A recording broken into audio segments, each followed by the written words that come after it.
가을이 깊어갑니다.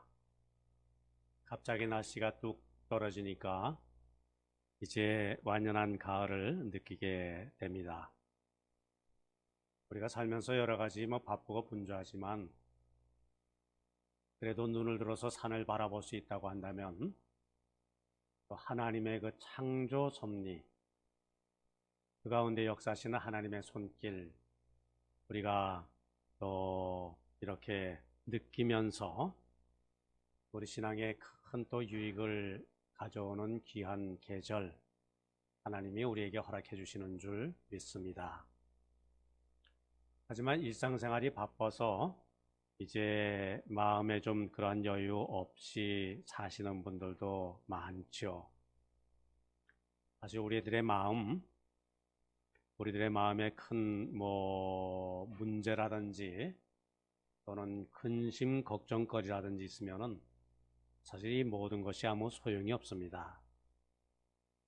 너무도 많은 분들이 2021년 이 가을을 살아가는 많은 분들이 이런 근심의 그늘 속에 또 살고 계실 것입니다. 사실 요즘 뉴스를 보고 듣는 것 이렇게 별로 재미가 없지요. 기쁘고 희망적인 소식, 그것보다는 그저 무겁고 그저 가슴 아프게 하는 소식들이 많습니다. 개인적으로도 지속되는 이 코로나19의 상황 속에 많은 분들이 힘들고 어려워하고 계십니다. 자, 그러나 이런 어려운 여건 상황 속에서도 우리 신앙인들은 어떤 삶의 자세로 살아가야 할 것인가? 성경은 우리가 어떤 사람이 되기를 이렇게 권면하고 있는가? 우리가 말씀 가운데서 삶의 힘을 우리가 공급을 받아야 됩니다. 우리 신앙인들은 삶이 힘들다고 쉽게 낙담하고 또 주저앉아서는 안 되지요. 꼭 우리가 하는 일이, 삶이 잘 된다고 슬슬 잘 풀려나간다고 교만해져서도 역시 안 될 일입니다. 자, 오늘 본문 말씀, 우리에게 귀한 교훈을 뭐라고 안겨주고 있습니까? 마지막 7절 말씀 보면은 하나님이 우리에게 주신 것은 두려워하는 마음이 아니요 오직 능력과 사랑과 절제하는 마음이니. 하나님은 어떤 분이시라고요? 우리를 두렵게 두려운 마음을 갖도록 그렇게 내버려 두시는 하나님이 아니시라 우리에게 무엇을? 능력을, 사랑을, 절제를 주시는 분이시다. 그럼 마귀 사탄은 어떤 영입니까? 우리를 하여금 두려운 마음을 갖게 하는 그 영이 마귀 사탄이겠지요. 우리를 하여금 불안하게 만들고 근심과 걱정을 이겨내지 못하게 이렇게 정신적으로 여러 가지 상황적으로 위축하게 만드는 영, 사탄이겠지요. 우리들의 그 삶을 또 나의 이 생각을, 나의 마음을 끊임없이 이렇게 부정적으로 만들고 어둡게 만들고 비판적인 사람으로 만드는 영,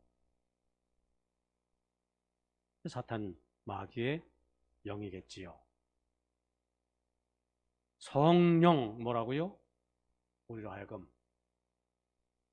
능력과 사랑과 절제하는 마음, 우리로 하여금 긍정적으로 살게 하시고 적극적으로 살게 하시고 능동적으로 세상을 이겨도록 나를 도우시는 영. 자, 우리는 이 성령의 도우심으로 세상을 이겨나가는 존재입니다. 그래서 시편 시인도 주는 나를 돕는 자시니 내가 무서워 아니하겠노라. 사람이 내게 어찌하리요? 이런 담대한 신앙을 고백하고 있지요. 견고한 산성, 영원한 반석이신 하나님께 나의 삶을 위탁하고 그 하나님을 의지하고 그리고 세상에 주는 여러 가지 많은 문제들, 두려움, 어려움을 우리가 이겨나가는 그런 하나님의 사람들 모두 되어야 할 줄 믿습니다.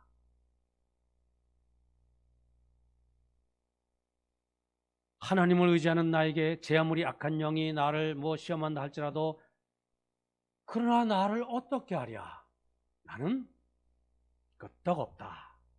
이 굳센 믿음, 이 확고한 신앙, 그런 믿음의 사람을 하나님은 기뻐하시는 줄 믿습니다. 사람은 그 생각대로 행동하기 마련이고요. 생각대로 되어가기 마련이지요. 그래서 우리는 적극적이고 긍정적인 믿음으로 우리 자신을 세워나가야 할 것입니다. 사실 우리가 좀 깊이 생각해 보면은 문제가 있으면 반드시 해답이 있습니다. 해답이 없는 문제는 없다. 그것이 바람직한 삶의 자세지요. 지금 불가능해 보이고 지금 풀어나가기 힘들어 보이는 문제가 있다 할지라도 그것은 일시적인 장애물일 뿐이다. 결국 우리가 해결하고 극복해 나갈 수 있는 문제일 뿐이다. 그렇지 않습니까? 오늘 내가 해결해 나가지 못하는 문제, 내일 열어나갈 수가 있습니다. 지금 힘들고 어려워 지치고 피곤해 내가 이러한 모습으로 살아간다 할지라도 새로 일으키시는 하나님의 힘과 능력을 덧입어서 우리가 또 하나님의 미래를 시온의 대로를 달려나갈 수가 있습니다. 그게 신앙인의 삶이죠.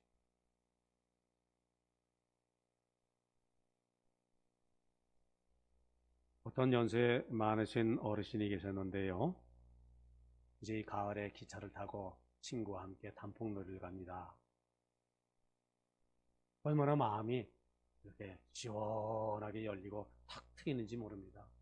하늘은 높고 푸르고 참 청명합니다. 그런 드높기만 하고 그 추수를 거둬들이는 그 들판이 참 풍요롭기만 합니다. 밤나무들 얼마나 탐스럽습니까? 단풍나무 참 우리의 마음을 풍요롭게 해줍니다. 그런데 어디서 소리가 납니다. 내가 기차가 달려가고 있는데 반대편에서 오는 기차의 소리지요. 그러더니 잠깐이지만은 밖을 바라보는 그 내 시야를 그만 가리고 맙니다. 잠깐이지만 그러나 그 가을을 즐기던 이분의 마음이 얼마나 상한지 모릅니다. 그래서 옆에 있는 친구에게 말을 건넵니다. 저놈의 기차가 참 내 마음을 상하게 하는구만.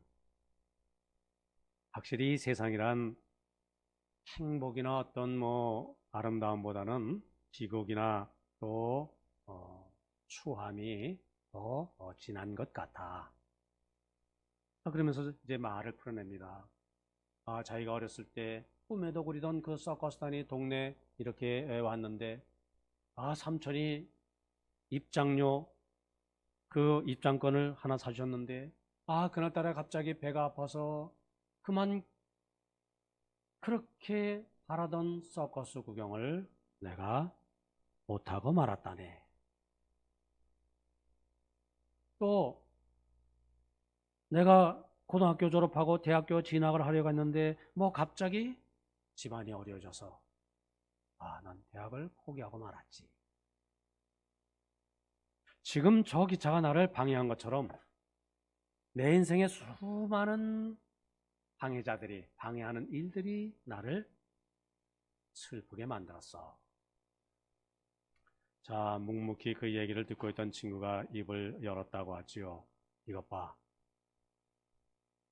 기차에는 왜 양쪽에 창문이 있는 줄 아나?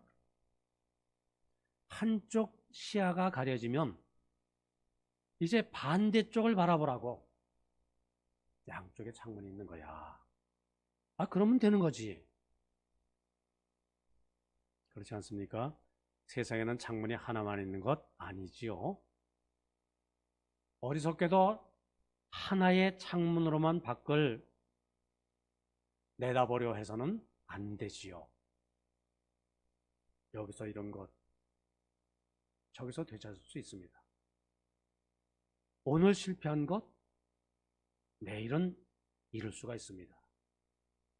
지금 안 되는 일, 내일 다시 해볼 수도 있지요.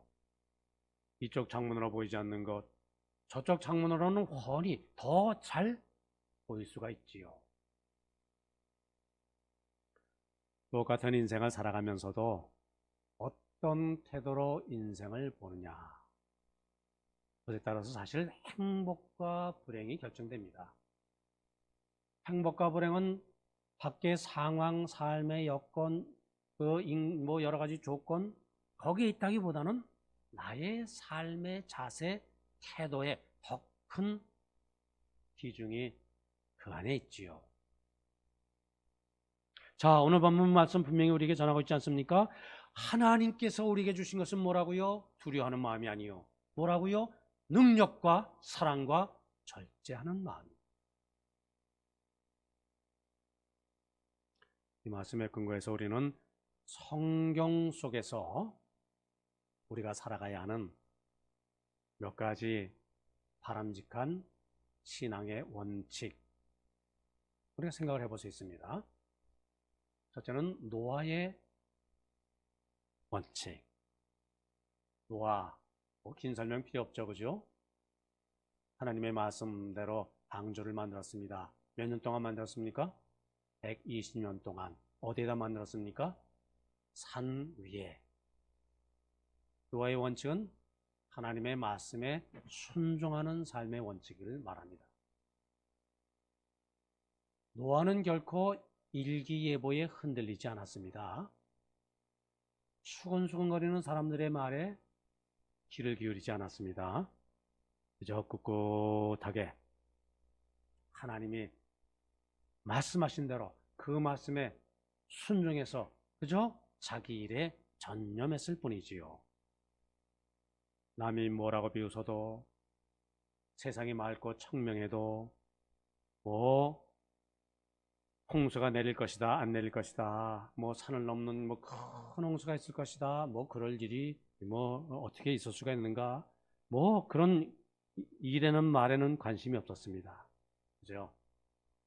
나의 삶, 나에게 주어진 일, 그냥 묵묵히 이것 감당해 나가면서 하나님의 때를 준비해 나갈 뿐이었지요.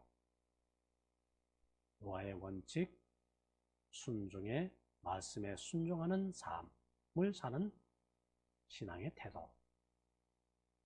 두 번째, 아브라함을 통해서 우리가 무엇을 배울 수 있습니까? 아브라함, 바라봄의 원칙, 이렇게 말할 수가 있습니다. 창세기 13장 말씀입니다. 너는, 하나님께서 아브라함에 말씀하십니다. 너는 눈을 들어서 너 있는 곳에서 북쪽과 남쪽, 동쪽과 서쪽을 바라보라. 보이는 땅을 내가 너와 네 자손에게 주리니 영원히 이르리라. 바라봄의 원칙. 아브라함은 하나님이 보여주시는 그 가나안 땅을 바라보았습니다. 그 미래를 바라보았습니다. 막연히 본 것이 아니지요. 하나님의 약속이라는 눈으로 바라봤습니다. 육신의 눈으로만 바라본 것이 아니지요. 그의 보이는 것을 그는 영의 눈으로 담았습니다. 그래서 지금 바라보는 것과 그리고 하나님의 미래를 하나로 만들었습니다. 육신의 눈을 들어서는 동서남북 사방을 바라보고요. 영의 눈으로는 그 땅에 자기 자손들이 번성하는, 사는 그 모습을 그렸습니다. 그리고 그것이 이루어질 줄을 분명히 믿었지요. 바라봄의 원칙. 그것은 꿈과 환상을 가지고 내일의 비전을 바라보는 원칙입니다. 그러면 그 내일을 내가 소유하게 될 것이다. 아브라함의 삶이 우리에게 교훈을 주고 있습니다. 네 번째, 모세의 원칙. 뭘까요? 하나님의 뜻을 헤아리는 원칙입니다. 지금 우리가 애굽의 학장 가운데 살고 있지만은 우리 히브리 민족 이스라엘 백성들을 하나님께서 구원하시려고 하시는구나. 그 뜻을 깨달았습니다. 지금 죽음의 바다가 저 앞에 놓여 있지만은 내가 그 홍해 앞에 서 있지만은 하나님께서 그 바다를 열고 고속도로를 열어 주시자. 하나님의 뜻을 헤아리는 믿음. 거친 광야 한복판 40년이나 방황했지만은 그러나 그 고난 속에도 하나님의 뜻이 계시다. 이것을 믿으면서 오늘을 이겨냈습니다. 아무리 자신의 사명이 힘들고 어렵다 할지라도 거기 하나님의 뜻이 계시다, 하나님의 섭리가 계시다, 이것을 믿으면서 자기의 사명, 지도자의 사명을 잘 감당을 했지요. 전쟁터에서 한 병사가 심한 부상을 입고 정신을 잃었습니다. 눈을 떠보니까 야전병원입니다. 의사가 말합니다. 너무 걱정하지 마시오. 곧 회복될 것입니다. 그저 한쪽 팔을 잃었다고 해서 절망할 필요는 없습니다. 그 얘기를 듣고 있던 이 병사는 가만히 좀 눈을 감았다가 다시 눈을 뜨면서 이렇게 말했다고 하지요. 나는 한쪽 팔을 잃은 것이 아닙니다. 나는 한쪽 팔을 나라에 바쳤습니다. 똑같은 상황이라 할지라도 없어진 팔에 대해서 잃었다고 생각하는 사람과 바쳤다고 생각하는 사람, 삶이 다르겠지요. 근본적으로 살아가는 자세가 다를 것입니다. 자, 아무리 우리가 힘들고 어려운 상황에 처해 있다 할지라도 그 가운데서 하나님의 뜻을 헤아리고 그리고 그 안에서 자기의 사명을 확인하며 산다고 하는 삶의 자세. 그 사람 능히 세상을 이겨나갈 수가 있습니다. 그 네 번째, 사도 바울의 원칙. 사도 바울은 하나님의 일꾼으로서 살았죠. 평생을. 하나님이 우리에게 주시는 은사는 곧 능력이라. 그것을 믿는 믿음. 하나님은 우리에게 많은 은사가 뭡니까? 선물을 주셨어요. 그 중에서 참으로 소중한 그 은사, 그 선물은 하나님의 능력이라. 이것을 믿는 믿음. 사실 나에게 능력만 있으면 무엇이나 할 수 있지 않습니까? 그러니까 능력이 귀하지요. 우리는 이거 하나님의 능력을 은혜라고 부릅니다. 그리고 사람의 능력, 그것을 우리는 믿음이라고 부르지요. 특별히 사도 바울은 그 기도 중에서 에베소 3장 말씀 보면은 우리의 속사람을 하나님의 능력으로 강건하게 하옵소서, 이런 기도를 드리고 있어요. 우리 속사람의 능력을 받는 것 참 중요합니다. 힘은 어디서 나옵니까? 속에서 나오지요.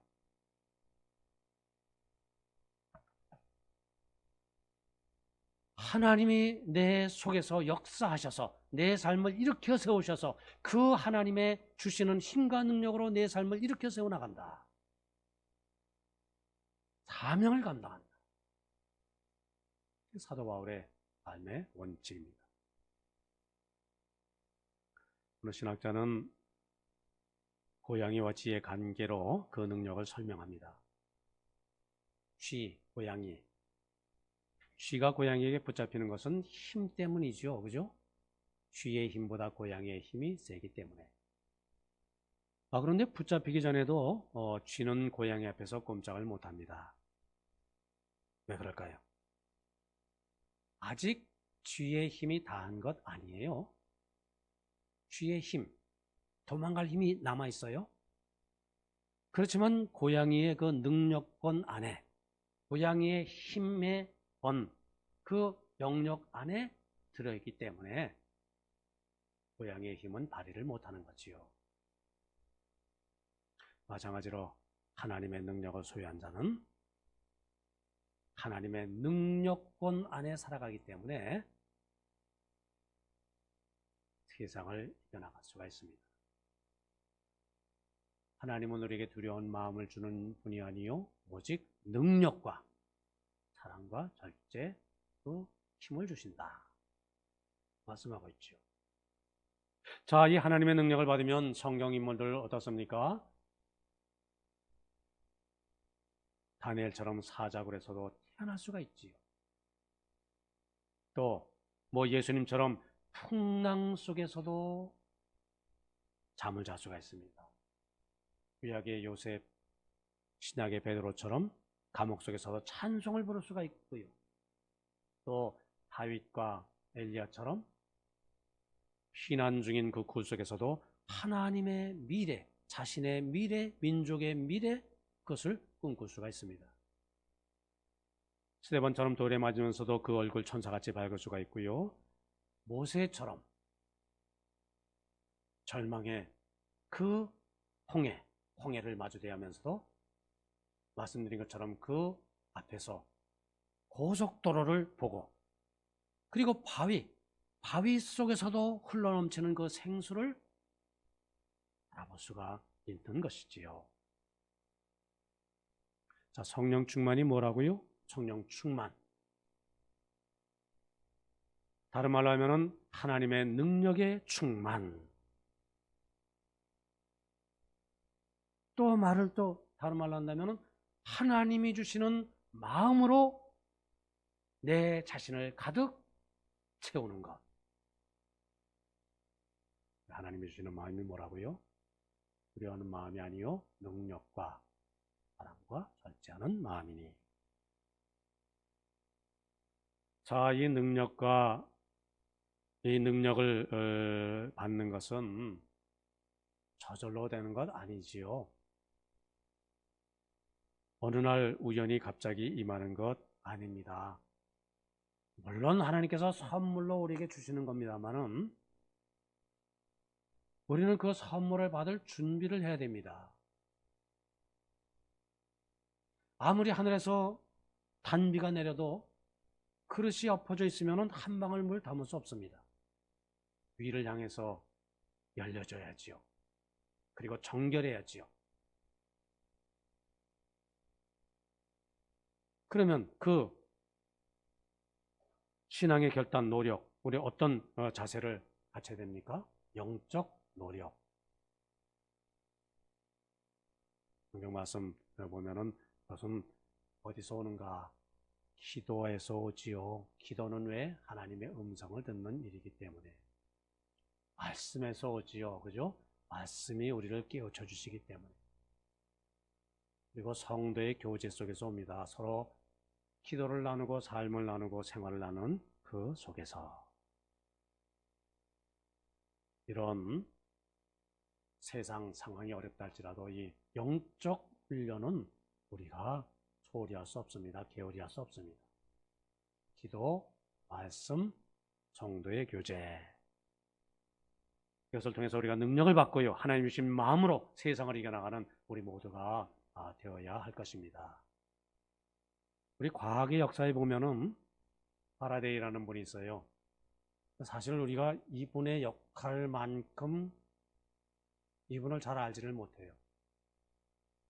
이분이 이제 전자기력을 발견한 사람이라 이제 그렇게 알려져 있는데, 사실 우리가 무슨 현대 모든 심지어 이 핸드폰까지도 말이죠, 스마트폰까지도 이 전자기력의 힘을 활용을 하기 때문에 되어지는 거거든요. 정말 그 큰 역할을 감당한 분인데, 근데 이분이 어렸을 때는 참 어려운 삶을 살았대요. 신문 배달을 하면서 살았답니다. 저 어느 날 신문 배달하다가 어느 큰 대저택, 대문이 앞에 있고 집은 좀 멀리 떨어져 있습니다. 그러니 신문을 들어서 몸을 그 대문 앞으로 숙여서 그리고 신문을 던지려고 그렇게 그런 자세로 머리를 쑥 내밀다가 문득 어떤 한 생각이 들더래요. 뭐 천재들은 좀 이상하지 않습니까? 좀 비상한 그런 분들이니까. 자, 지금 내 머리는 문 안에 있고 나머지 내 몸은 문 밖에 있는데 그러면은 나 자신은 문 안에 있는 것일까? 문 밖에 있는 것일까? 그 생각을 한참 하고 있는 중에 어떤 사람이 그 집 하인이겠지요. 대문을 왈칵 열었답니다. 그러니까 딴 생각하고 있다가 문이 열리니까 갑자기 목이 대문에 걸려서 잘못하면은 부러질 뻔했답니다. 후에 하는 말이 내가 문 안에 있었는지 문 밖에 있었는지는 몰랐지만은 한 가지 깨달은 것이 있다. 그것은 사람이란 온전히 몸과 마음이 다 들어가 있던지 또는 다 온전히 밖에 나와 있던지 해야지 절반만 들어가고 절반은 안 들어가서는 그것은 가장 미련한 일이다. 그렇죠. 우리 신앙도 마찬가지입니다. 우리가 좀 예수님을 믿으려면은 좀 더 이렇게 확신 있게 믿는 그 믿음이 필요하지요. 믿는 동, 마는 동, 어정쩡한 믿음, 세상을 향하여 또 교회를 향하여 그렇게 두리번거리는 믿음, 이리저리 방황하는 믿음, 이 모두가 어리석은 믿음이지요. 오늘 본문은 뭐라고 말씀하고 있다고요? 하나님이 우리에게 주신 것은 두려워하는 마음이 아니요 오직 능력과 사랑과 절제하는 마음이니. 자, 이 말씀처럼 내 자신을 온전히 하나님의 능력에 맡기고요. 나의 힘, 나의 능력, 나의 재간에 의해서 내가 살아가는 것이 아니라 하나님의 주시는 그 힘과 능력으로 이 세상을 사시는 우리 성도님들 다 되시기를 바랍니다.